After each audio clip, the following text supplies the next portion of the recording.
নমস্কাৰ। সমগ্ৰন্থপ্ৰেমী ৰাজ্যলৈ আন্তৰিক শ্ৰদ্ধা জ্ঞাপন কৰি পাঠ কৰিবলৈ লৈছোঁ অসমীয়া সাহিত্যৰ এটি উজ্জ্বল নক্ষত্ৰ সৈয়দ আব্দুল মালিক দেৱৰ 1972 চনৰ সাহিত্য অকাডেমী বঁটাপ্ৰাপ্ত উপন্যাস অঘৰী আত্মাৰ কাহিনী। ডেকা মানুহজনে এটা খদ্দৰৰ দীঘল কুৰ্তা পিন্ধিছিল। চোলাটো তেওঁৰ গালৈ কিছু ঢিলা আৰু পুৰণি, আস্তিনকেইটা বহল। চোলাটো কান্ধৰ ওচৰতে অলপ ফাটিছিল। বুকুৰ জেপটোত ফাউণ্টেইন পেনৰ সোণালী ক্লিপটো জিলিকি আছিল। পুৰণি যদিও চোলাটো মলিয়ন নহয়, পৰিষ্কাৰ।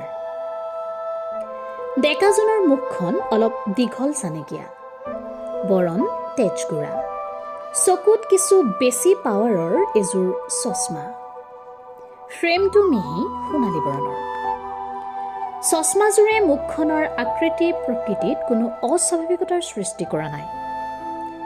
তেওঁৰ চুলিখিনি ক'লা আৰু অলপ কেঁকুৰা। দেখিলে চুলিখিনিৰ প্ৰতি তেওঁ বিশেষ যত্ন লয় যেন নালাগে। চুলিখিনি সামান্য বিশৃংখল হৈ আছে সেইবুলি অপৰিপাটি নহয়।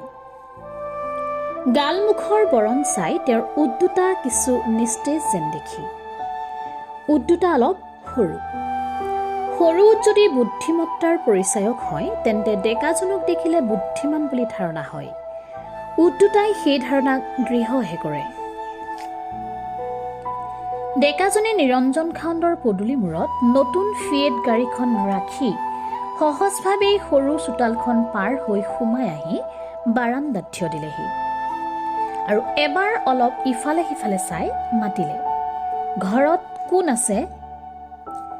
গাড়ীখন ৰোৱাৰ শব্দ শুনিয়েই তেওঁলোকৰ ঘৰলৈকে কোনোবা আহিছে বুলি বুজি অপৰাজিতাই খিৰিকীৰ পৰ্দাৰ ফাঁকেদি অভ্যাগতৰ ফালে চাই আছিল।